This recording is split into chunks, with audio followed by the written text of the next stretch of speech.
My guest today started working in education in his teens, walking into classrooms in Nepal and seeking to transform how children learn. Mohit Rauniyar is the founder and chairperson of Canopy Nepal, an education nonprofit that has reached over 23,000 students across more than 200 schools in Nepal, using storytelling, creativity, and partnerships with local governments to make learning meaningful for children who might otherwise not stay in school at all. A graduate of the Harvard Graduate School of Education and a Cheng Fellow at Harvard Kennedy School, he is also a global shaper at the World Economic Forum and has over 14 years of experience in education and social impact. All of this before his 30th birthday. In Nepal, only about 27% of students complete upper secondary education. Mohit saw that gap, first passively as a frustrated student and then as a young teacher, and decided to do something about it. In this conversation, we talk about the difference between being in school and actually learning, and why that gap matters more than ever. We get into what it takes to convince a government to adopt your curriculum, how to keep building when the external environment keeps shifting, and the thing he'd warned his past self about. I'm your host, Aishwarya G. Rai, and this is Next Gen Doers.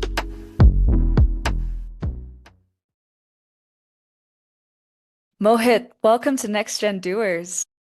Thank you. Thank you so much, Ashray, for having me. It's my absolute pleasure. I'd love to get started by asking you what's something you're really excited about lately?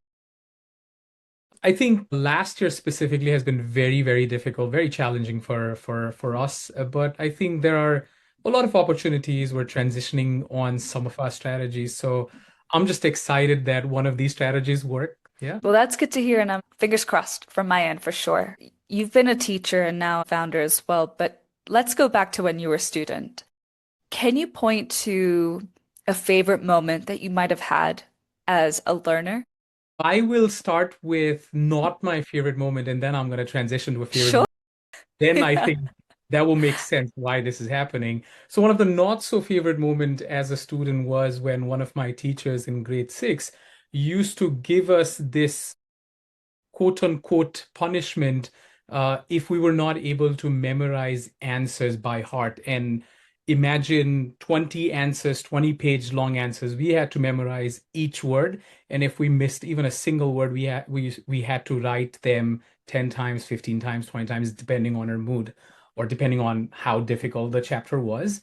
That is Mm. something that I still remember very vividly. And I think as I transitioned to grade 7 and grade 8, I think I encountered a few very good teachers that made me fall in love with just learning and discovering and being curious and letting me ask questions without calling me a troublemaker. So I think those two distinctions, from a not that great moment to a very, very, a teacher that can actually inspire, give you space.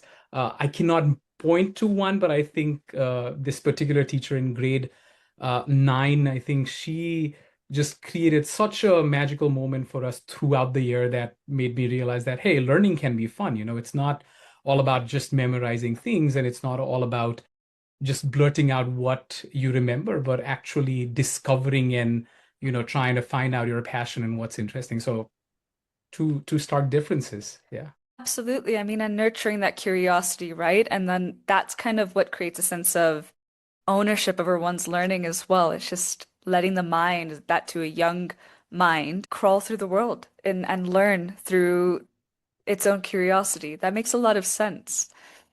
You work in a space that's very close to my heart, and that's actually how we met just over a year ago, right? And to put it clearly into words, education. You said that your catalyst for starting Canopy Nepal wasn't one moment, and I think that's very interesting. It was a culmination of frustrations as both a student and then a teacher. I want you to walk us through that. The the system, what did it feel like from the inside as a student? What was it that you were missing, those frustrations?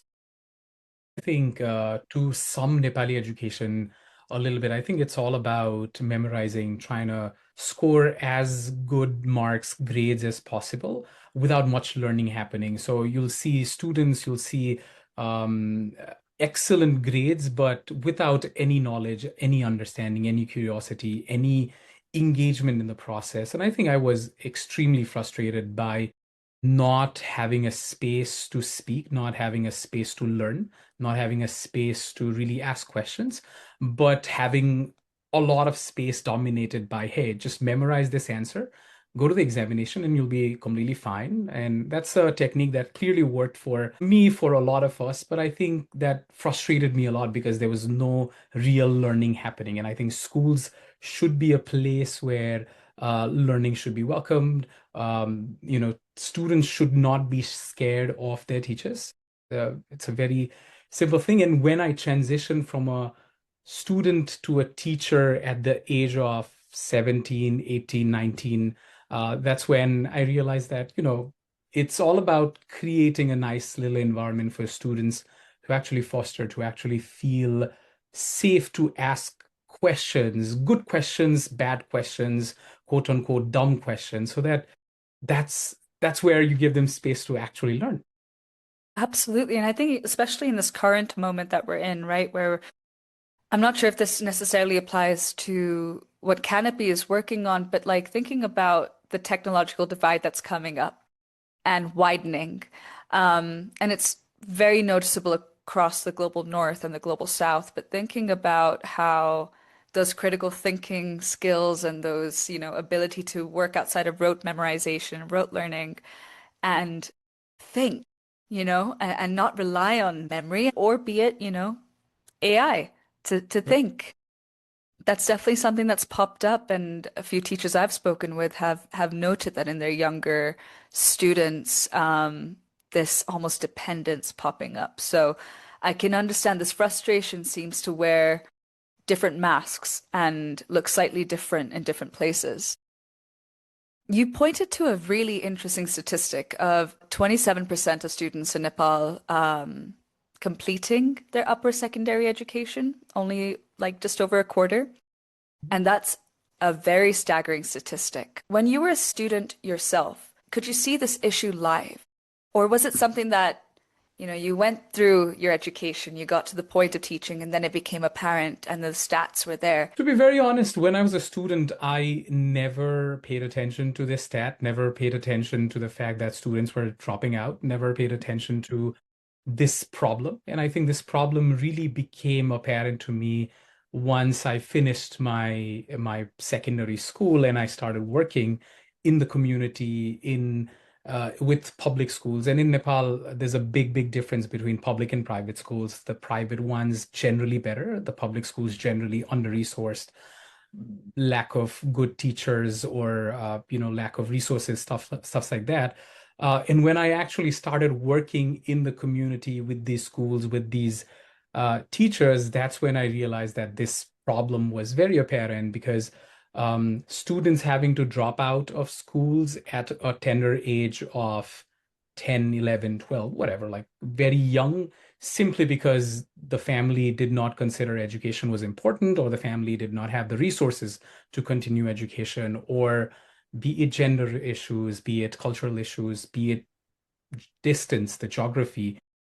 And I think it's such a shame that at an age where I thought education is just available to everybody, kids were dropping out and just continuing on to either supporting their families by daily wage earning, or they were taking a path that they should not be taking. So I think that's, as soon as I got into the community, that's when it became more apparent. And as I started working with schools and teachers and parents and students, I understood why it's happening, what the core problems were, where it lied, and even got a glimpse of what can be done to change it, or the solution that was out there. What's interesting is even within the first few minutes of our conversation, it's very clear, I hope, to our listeners who not all of them are in the education space, right? There's a difference between being in school and actually learning. And one thing you've definitely noted is that part of this issue, especially in the context that you're working in, is a resource problem, partially. But would you say it's also a design problem? Yes, it's definitely a resource problem, but it's definitely a design problem that is often overlooked. I think the education system, at least in Nepal, is designed in such a way that it discourages students to learn. It discourages students to really come to schools. I think there's no excitement. I think as a student, the kids should be excited to go to schools, to learn, to meet their friends, to play, to engage, to ask questions. But I think the system is created in such a rigid way, difficult curriculum, and the passing of curriculum from the teacher to the student is just not done in the most, sophisticated, nice, easy way, that it's made difficult. And I think there are a lot of layers of problem that just make students not want to go to schools, right? And even when they are Yeah. inside a classroom, there are a lot of challenges, be it a teacher not being as friendly, be it a teacher being that authoritative figure that scares them, or even problems like not having a meal in the school, so they're hungry, and because of that, they get sick, and because of that, they miss schools and stuff like that. So it's definitely a resource constraint problem that we're facing, but very Right. much a discipline as well. Yeah, no, thank you for sharing that. And I think what's really interesting about your answer to that particular question is you do work with the government still. So part of the design problem is you're not adding an additional layer. It seems like you're working with the systems that already exist and trying to mend the gaps that are there. And we'll get to what those gaps are soon in our conversation. But before that, we have a segment on Next Gen Doers called Still Figuring It Out. And in this segment, I'd love to hear from you. What is something that you are still figuring out? Because no matter where someone is on their journey, and I mean, you've been doing this for a decade now, A little right? more than, yeah. Yeah. And, one would think, hey, a decade, that's expertise right over there. But everyone's still figuring things out. So what is that for you, personally or professionally? I think the last couple of years have especially taught me that you have to be very adaptive to your situation. I think we work on strategies, we work on goals for the years and for the next 3 years and for the 5 years. We create fundraising strategy, we create program strategy, and then suddenly there's something that comes up. So I think something that I'm constantly learning, and I think our organization is constantly working on, is just being a little more adaptive, Right. and every year it's a little more adaptive, to the situation, to the problems, to the good things, to the positive receptions that we get, or even the negative ones that help us become better.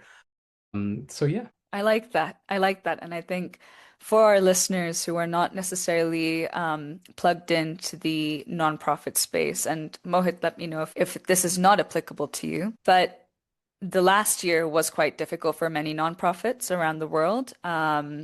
Changes that happened in the both humanitarian and development sectors upended a lot of really impactful programs via funding changes, and a lot of them had political undertones as to why they changed. And the ripple effects have been setbacks to progress made, and for organizations like Canopy having to adapt to the situation. Would you say that's a fair assessment? Absolutely. And I think I would be very surprised if there is any nonprofit that is not going through this problem. And it's quite commendable if they're not going through this problem. But almost all the organizations or people that are working in this sector that I speak to have been facing it and are trying to come out of it somehow, or massively changing their strategy, or just trying to survive. And I think at this point, it's very important for just the nonprofit sector coming together, supporting each other with resources, with ideas, with collaboration and Yeah. stuff, which we're trying our best to do. You started Canopy in 2015. And sorry, if you don't mind my asking, how old were you at the time then? I was 16. Wow. Okay. What did that first version look like from day to day? And the reason why I ask that, when someone thinks about an organization, company that's like, gone through over a decade of development, it's hard for some people to imagine the seed that it came from. But it's so important to remind ourselves that it started somewhere. So, what was the work like? Who was in the room? What were you doing? Tell us. I'm gonna rectify my sentence. I was 16 when I started working in education, but Canopy came. Okay. So as you were saying, I'm like, wait, that's not correct. So apologies to the listeners, but that's when I started working in education. But to answer your question, Aishwarya, I think those initial moments, those initial days, definitely very confusing. I mean, one thing that I constantly got was like, what is a young boy going to do? I have received comments like, like when I tried working with teachers or tried working with schools, I've received comments like, hey, you know what? I have more experience that is more than your age itself. So what is it that you're going to teach me? So very harsh comments. It's good that these people who've given me those comments are now Canopy partners. They've seen the change, which is a great success story, to be very honest. But I think it was Mhm. um, extremely tough just trying to navigate what is it that I am doing? Is it the right thing that I'm doing? Is it the wrong thing I'm doing? What are the strategies? Whom do I reach out to? But I think the good thing before starting Canopy was I was engrossed in the space of education for almost 5 years, which Mm. made me realize who are the stakeholders, who are the people I can talk to, what the education ecosystem looks like, what are the problems, where are the solutions. And I think in this space, I think people also recognize my work. So when they found out that, hey, there's a solution that is coming for the problem of, let's say, accessibility or interactive learning in classrooms, they started to help. So I think when Canopy really happened, it was I didn't have a paper that said, hey, do this and do that. It slowly started falling in place, and I still don't think it is perfect even after a decade. But it's just, it just started working out. The team coming together, but the team falling apart, people coming together, but people going apart, schools really being super excited about the program, but not completely adopting it for whatever challenges. So I think the initial days were very, very difficult. I think one thing that Mhm. I deeply believed in was that the organization's vision is just amazing. And if we're even able to do a tiny fraction of what we are aiming to do, it will really lead to an impact, to a change. And I think that belief really pushed us and directed us to the right people, right schools, right resource, right funding, and stuff like that. So yeah. But bringing it back to that, first early stage as well, I think you mentioned that perhaps one of the first sessions included Roald Dahl's Matilda. And this might be basic. Roald Dahl was easily my favorite author when I was a kid. Tell us about that moment. First of all, why Matilda, of all books? And then what happened in that room? Tell us about what was going on in that moment. I mean, to be very honest, going back to that moment really makes me very excited because honestly, we had at least 20 suggestions for books, but we really picked up one because we wanted to use that one book, take it to a classroom, a public schools classroom, and make sure students are being introduced to stories. And I think me being somebody who grew up listening to a lot of stories from my grandmother, from my mother, was very engaged in just the entire storytelling process. I thought, if we are able to engage kids in the action of reading and writing and reflecting and being a little bit critical of, wait, why did that particular character do this, or what would have happened if that character did this. So I think just to take them into that process was absolutely amazing. I still remember it was in one of our schools in Kathmandu city, a public school where we had exactly 8 students attending it. And surprisingly, one of the teachers had joined the classroom as well.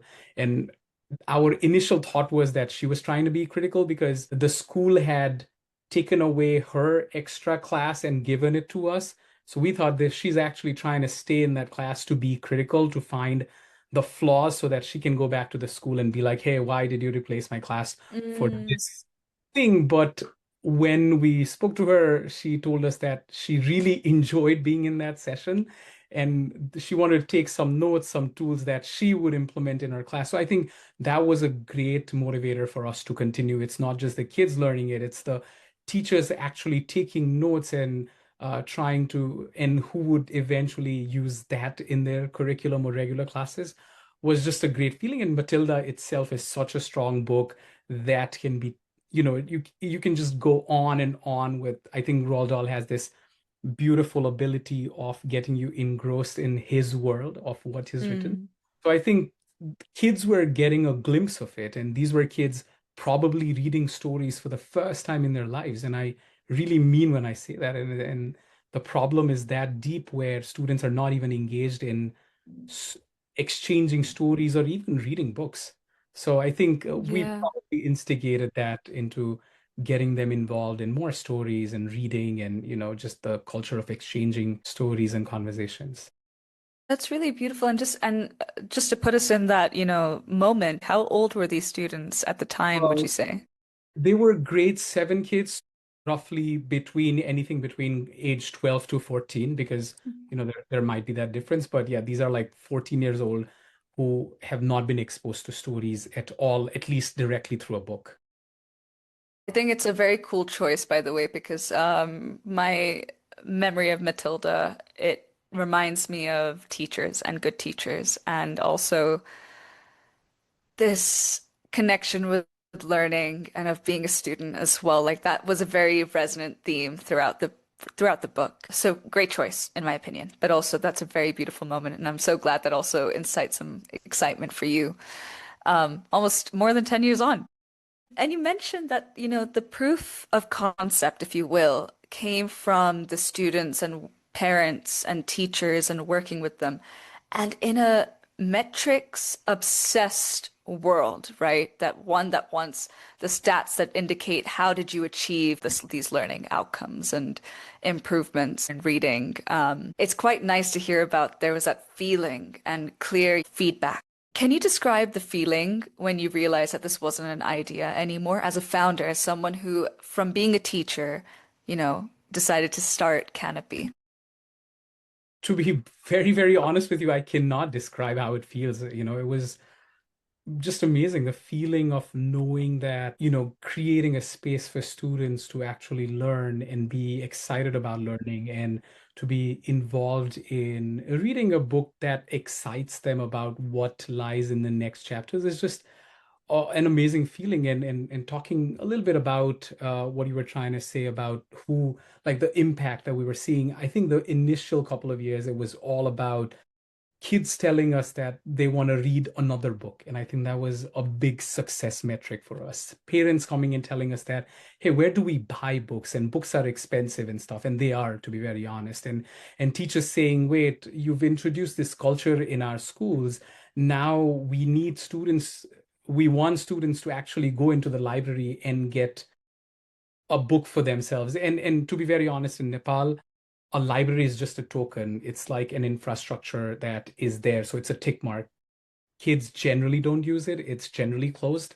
The Mm. books dust in it. So I think trying to introduce something like this really opened up a new culture where at least 5, 10, 15 kids now were going to the library, talking to the librarian and be like, hey, is there a book that I can take? And I think the school definitely had their restriction that they could not take it home, but at least in a lunch break or a whatever, a short break, they can stay and read 5 pages every day, which itself was a great starter for the school, for the kids, for the parents.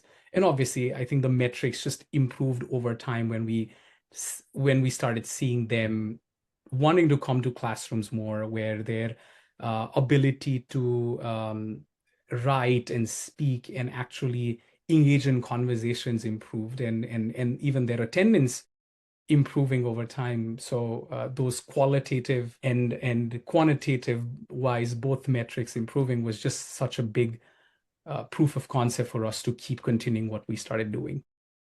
That is really cool stuff. Part of your model involves working with the government, right? Like you implement, like I mentioned earlier, through the system that already exists, not an added layer. Um, I would love to know about that process of connecting with, government entities and the right ministries, the right people, making that work for what Canopy's goals were, explaining it, that the concept and actually implementing it. To be very honest, when we initially started, I never thought that we'd actually start working with the government. I think um, I never thought our program or models would be shared with the government for a larger implementation. That was never a part of the plan, at least in the first, I would say, 6, 7 years of our running. But I think at some point we realized if we were to really scale, if we were to really reach all classrooms in Nepal, implement our curriculum across all the schools in Nepal, we have to either have a great institutional backing or we have to go through the government to scale at that level, right? So Right. then I think around year 7, year 8, we started having conversations with government officials about, hey, you know what? We have this amazing, incredible program that is improving kids' attention, their ability to actually read, write, speak, be critical, and um, their inclination to come to classrooms regularly, that is improving. So we have this incredible storytelling model. Would you be interested? And I think our proposal to the government was one of the fastest accepted proposal, which was just incredible to just think about right now. But to be adopted by the government at such a fast pace, especially by the local governments in different Right. districts, that was amazing. So I think right now our strategy is obviously we go to schools directly, or schools welcome us directly, but there's also this layer where we work with the local government who adopt our curriculum, who adopt our model, and be like, hey, there's like 50 schools for you. We want you to implement your curriculum in these schools, and we try to do our best to do that. So that has been going really well, and we're hoping we can do that across the country. Yeah, fingers crossed for that too. You mentioned that when you have governments that change as well, and let's say this past year example of like funding shifts, for instance, how do you keep going when the external environment keeps changing underneath you? Because you're obviously progressing, you're reaching for that moment of perfection, that you mentioned earlier. How do you keep going when the environment keeps changing?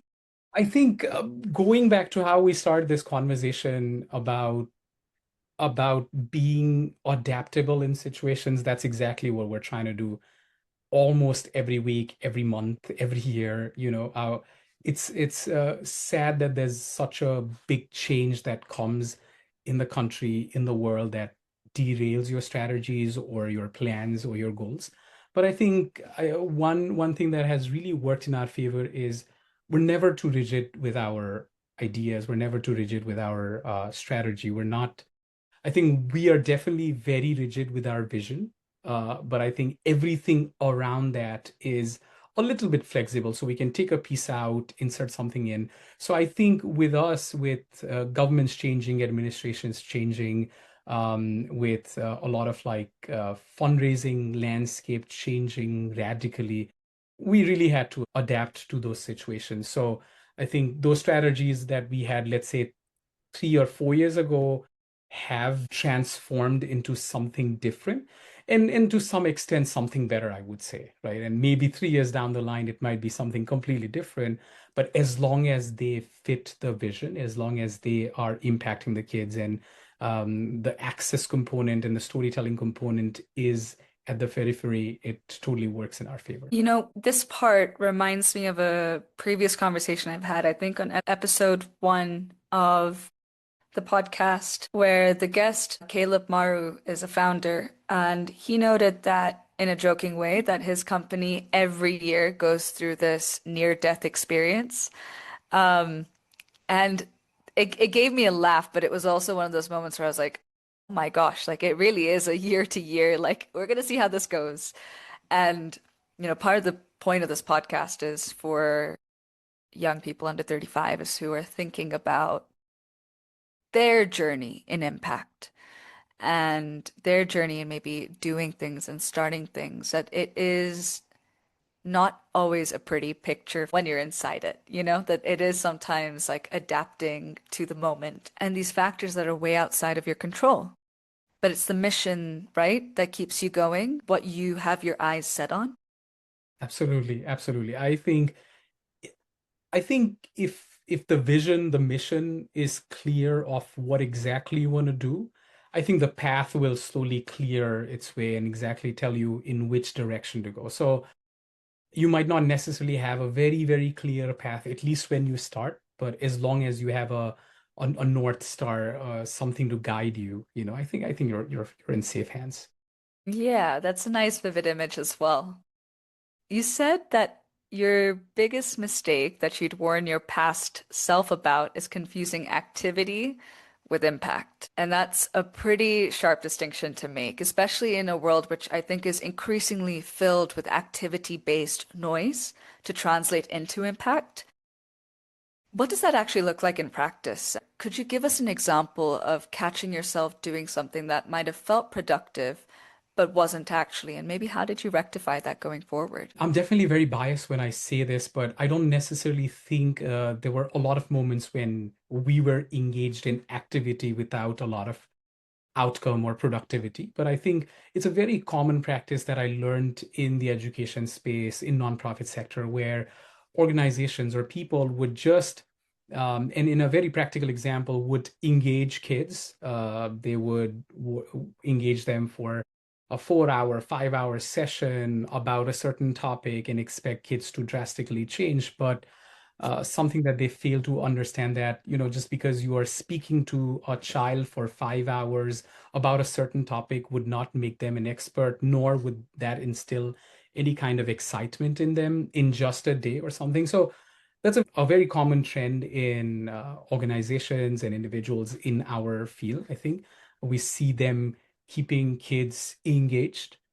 Yes, Hmm. you're engaged, you're maybe talking to them or whatever, but I think that did not necessarily lead to a great outcome for that level of hours spent with them, right? So I think for us, even to understand that our program was actually creating an impact, obviously we found out through the stories, through these lived experiences of the children when they wanted to read a book or when they wanted to come to classrooms or when parents saw a different child, a more excited child, or a teacher seeing a child raising their hands to answer a question which indicated a little bit more confidence in them. I think for us to really put that into the right impact metrics was that point when we realized that, hey, we're actually not just doing activity, we're not just keeping them engaged, we're not just Yeah. killing time, but we're actually making an impact towards the right direction. So that distinction is extremely important, and I hope people understand that for sure. You know what? I'm going to go out on a limb and say I'm not in the education sector anymore. I once was. And I will say that that is something I saw firsthand a lot. I don't even mind saying from the donor side. And I completely understand where you're coming from because I can say these things. I won't expect you to say it. But, those posts and the donor visits and the very flashy boots on the ground thing that seems to drive a lot of the social media accounts and engagement with those outside of the education sector. That's not the impact area. The Yeah. impact is the slow moving, difficult, and incremental change that you see within a child's like attitude to learning. And I'll bring it back to curiosity, and the image that they have for themselves and what they want from their lives and what could possibly come out of their life as well going forth as well. So yes, I will fill in the gaps and say that myself. Well, absolutely. I think this sector also requires a lot of patience. So you can't just expect a change in a day, a change in a week, a change in even a month or a year, right? I think what we're trying to do is trying to create something for years and years. And we've seen kids who would have dropped out now actually going and completing their school and getting a job, which itself signifies a lot. And it's very difficult to showcase one moment or at least the initial moments of that child's experience to, because I'm connecting it to your point, to a donor, where it's extremely difficult to do that, right? So it's a lot of like these flashy images and videos that drive these engagement, but the real essence lies in that patient process of the actual change happening. What you just noted is sparking a question for me. I'm curious if you've kept in touch or heard from a learner who, let's say, was in the early stages of Canopy and their life was transformed. Do you have such an Many, example in your mind? many, many. I Tell can tell us. you a lot of examples. I think one amazing completing the loop happens in Canopy where a child either being supported through a scholarship project, let's say 7 years, 8 years ago, has come back to us and working with us, or we've seen some of the learners who were a part of the storytelling program have become the storytelling facilitators now. So they're teaching storytelling to their younger peers and stuff like that. So there's a lot of incidences where it's a lovely closing the loop moment where once they were students, now they are a part of that change that created the change in them. So yeah, I can really go on and tell you specifics. That's okay. We'll follow along on the journey, and I'm sure we'll hear more stories. But I do want to pick on one point. So, storytelling, and this is something that you've mentioned a couple times and is obviously a big part of Canopy's work and interaction with learners. What, in your words, is the importance of storytelling? I think I can go on and on about the importance of storytelling, but I think stories really give you the ability to imagine and imagine big. And I think in societies like ours, in communities like ours, our thinking is really narrow. Our thinking is boxed. We never see what is outside the box. We never even look outside of the window to see what a tremendous world that exists. But I think stories, storytelling, listening to stories, sharing stories really not only opens up that box, but completely disintegrates it for you, and it puts it puts the individual out there in the world for them to see that their possibility is tremendous, infinite, and they can do anything, or they can imagine anything, and they can change anything they want. So I think, yeah, that's just a little bit of storytelling and its power. That's really beautiful, and I completely 100% agree with it. I want to turn to you as a founder and as a leader. You've noticed that or naturally, the line between you and what you're building has been blurred and flagged that pretty consciously as well, right? But how do you separate yourself from Canopy when I would imagine you've grown up together in some ways as well? Tell us about that.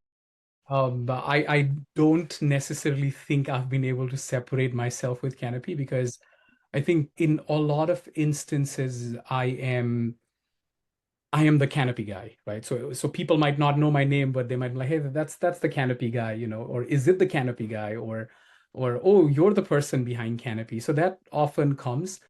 I don't even know if I would like a distinction because I really love what I do. I love the impact that we're trying to create, and I think the process is beautiful. Is it simple? Is it easy? Absolutely not. We see a lot of ups and downs, a lot of ups and downs. But I think that's just a part of the journey.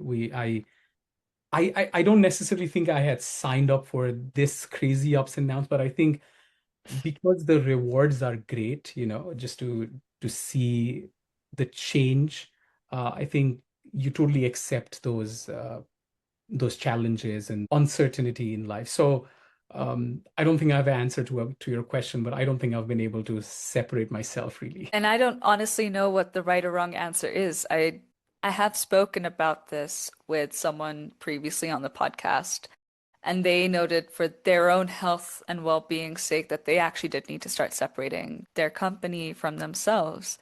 But it looks different for different people, and that's what I'm trying to get at over here, you know? There's no one size fits all of what you're meant to do over here. I'm curious, there's something someone asked me a while ago about what does the world owe you? And frankly, I don't know. But I wanted to flip the question into what do I owe the world? But I'm going to ask you that. You know, if someone were to ask you, what do you owe the world? In one sentence, what would you say? Maybe I can give you one word, I think kindness. It's such a difficult question, but in a world that is rapidly changing and we're seeing a lot of things. We are seeing a lot of things that we don't like. We're seeing just such a difficult world at the current moment. I think the least that I owe to the world is kindness, being just, yeah, kind to people and to nature and to everything and everyone that I encounter. I really like that. What would you say gives you hope? And this will be particularly poignant given the year that you've probably had operating a nonprofit. But what is it that gives you hope? It's a very ironical thing I'll say, but I think people give me hope, but people also take away my hope. Some people do, but I think largely I believe in people, and I think we really have that ability to create a change to make this world a little better, for sure. I think there's a good book that hits that point, bang on. I think it's Notes from the Underground. And it just beautifully captures everything that you just said, which is like people are great, but they also suck. Given the nature of this podcast, I would be remiss if I didn't ask you for advice for young people who might be trying to do something similar as you. There's a massive education gap around the world, especially in under-resourced areas, upwards tens of millions, I think, over 100 million easily, for various reasons. What is some advice that you would pass on to a young individual who wants to make that impact to improve education accessibility and quality in their community? I think when it comes to advice, it really depends on individuals. Some might stick to somebody, some might like a different kind of advice. For me, I think if a young person is really trying to go out there and change something, do not expect clarity to be right in front of you. I think, like I was saying earlier, I think what's important is to have a positive vision, a vision that really changes the society, improves the livelihoods, improves the lifestyles of people, and makes the world better. I think as long as you have a vision around that, I think even if the road is not clear, it will slowly clear out. The fog will go away, and you'll know if you're in the right track or not. But just remember the visions and the change that you're trying to create and for whom you're trying to create that change.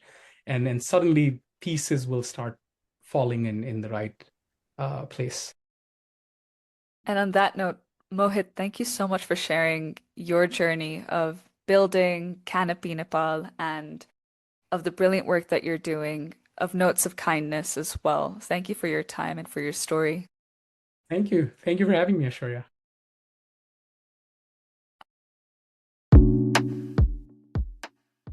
That was Mohit Rauniyar, founder of Canopy Nepal and someone who truly believes in transforming education for learners. Two things stayed with me from this conversation. The first is his distinction between activity and impact, that in the social sector especially, it's easy to mistake presence for progress. Real change is often slow and invisible until years later. It lives in the child who used to never raise their hand, and now does. That patience isn't just a virtue in this work, it's the whole point. The second is something he said near the end. Don't expect clarity at the beginning, that the vision is the North Star, and the path clears as you move, not before you start.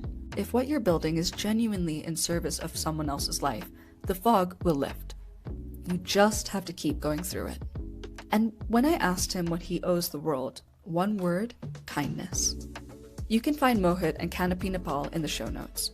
Follow their work, and if you have ideas, collaboration opportunities, or just something to share, they want to hear from you. If this conversation resonated, share it with someone who needs the reminder that impact work is patient work. Until next time, go do something.